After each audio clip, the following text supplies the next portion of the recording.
Thanks for joining us on our Make Love This Monday. We're His Own. We're a band and ministry out of Nashville, Tennessee. And today we're talking about 5 ways that you can prepare for your marriage. No matter how old you are, no matter where you are, listen up. Even if you're 13. It's never too early. Yep. Or too late. Number 1, live in community. And this is very, very important because when you do live in community, you start to learn how to care for other people besides yourself. I mean, it's very, very simple. Living in a house full of women has been one of the best ways to prepare me for marriage because you really have to stop thinking about yourself.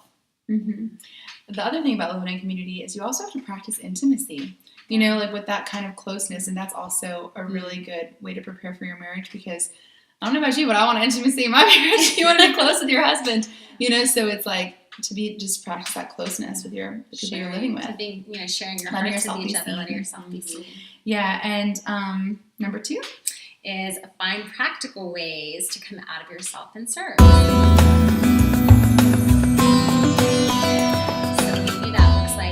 Babysitting for a friend who has little ones, or serving in a homeless shelter, visiting a nursing home.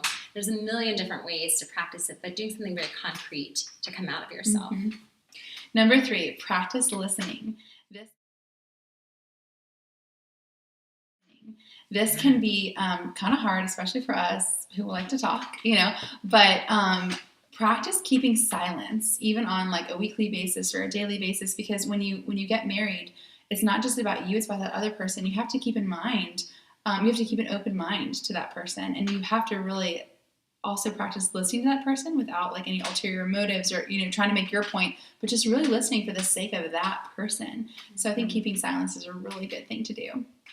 Number 4, make Jesus the center of your life. Because when Jesus is the center, you won't make your future spouse or your husband or your wife, you won't make them the center.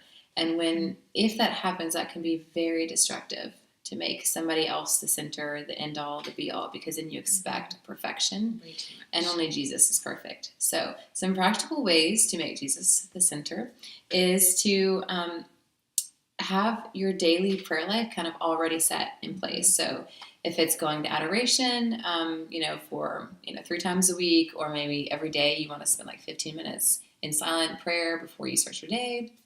You could do night prayer, you could do the daily rosary, whatever it is. You already have those concrete ways of making sure Jesus is the number 1 in your life. And number 5 is start working now to be the kind of wife and mom that you want to be in your marriage.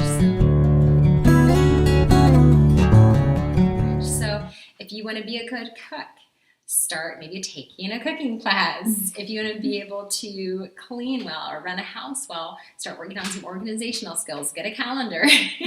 So start practicing now, because we don't become a totally different person just because we say I do. So who we become right now is what we take into marriage with us.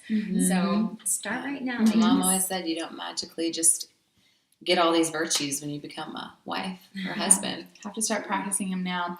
And what have y'all done, especially those of you who are married, who are watching, what have you done to prepare for your marriage? Or now that you're married, you look back, you see is really, really helpful that you did in your life? Or those of you who are single, what are you trying to do to prepare for your marriage?